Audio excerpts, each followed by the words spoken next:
नमस्कार. तर स्वागत आहे तुमचं माझ्या एका नवीन व्हिडिओमध्ये. तर आज नाश्त्यामध्ये होता इडली सांबारचा बेत. तर सगळ्यात आधी सांबारसाठी तुरीची डाळ लावली, त्यामध्ये हळद, तेल आणि एक टोमॅटो चिरून घातला. डाळ शिजल्यानंतर मी चटणीची तयारी करते. आधी कढाईमध्ये ना थोडेसे शेंगदाणे खोबरं भाजून घेतलं. शेंगदाणे खोबरं भाजून झालं की याच कढाईमध्ये मी सांबारला फोडणी देणार आहे. तर शेंगदाणे खोबरं भाजून साईडला काढून ठेवले. लगेच तेल टाकलं, जिरे मोहरी टाकली आणि एक चिरून घेतलेला कांदा सॉफ्ट होईपर्यंत तेलामध्ये आता चांगला मी परतून घेतले. थोडासा ठेचलेला लसूण टाकला, तो पण 1 मिनिटभर परतल्यानंतर 2 चमचे लाल मिरची पावडर, 1 चमचा अंबारी मसाला आणि सुहानाचा सांबार मसाला इथे मी टाकला. मसाले चांगले परतून घेतले. मसाले जळायला नको म्हणून थोडंसं एक घोटभर मी इथे पाणी टाकलं, कारण माझी अजून डाळीचं कुकरच मी उघडलं नव्हतं. इथं मी चिंच भिजू घालून ठेवली होती, तर त्या चिंचेचं पाणी टाकलं आणि आता कुकर उघडलं. डाळ चांगली शिजली होती, तर शिजलेली डाळ जी आहे ती या मसाल्यामध्ये ओतून दिली.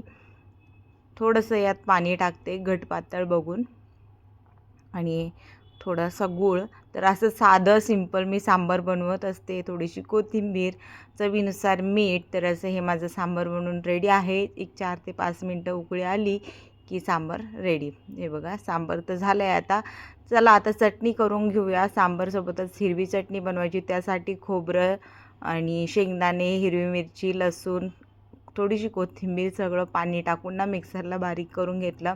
आता हे सगळं मिश्रण एका पातेल्यात काढून घेते आणि यालाच आपल्याला आता फोडणी द्यायची आहे. फोडणी म्हणजे तडका द्यायचा. तडका पॅनमध्ये थोडंसं तेल गरम झालं की जिरे मोहरी आणि असेल तर कढीपत्ता, नसेल तर काही हरकत नाही, कोथिंबीर घाला. नुसती माझ्याकडे नव्हता कढीपत्ता म्हणून नुसती जिरे मोहरी आणि कोथिंबीरची मी इथे फोडणी दिली. चटणीमध्ये पण चवीनुसार मीठ टाकलं आणि अशी ही झटपट माझी हिरवी चटणी बनवून पण रेडी आहे. आता सांबार हिरवी चटणी तर झाली.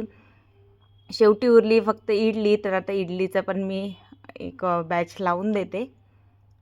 तर असं हे पटापट एकावर एक मी इडलीचं बॅच लावून दिलं. बघा सांबार माझं रेडी आहे, हिरवी चटणी पण रेडी आहे. आता इडल्या पण रेडी होतील.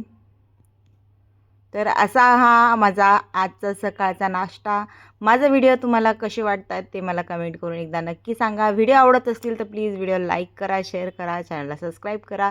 चला तर आता मी नाश्ता करते. आपण भेटूया पुढच्या व्हिडिओमध्ये.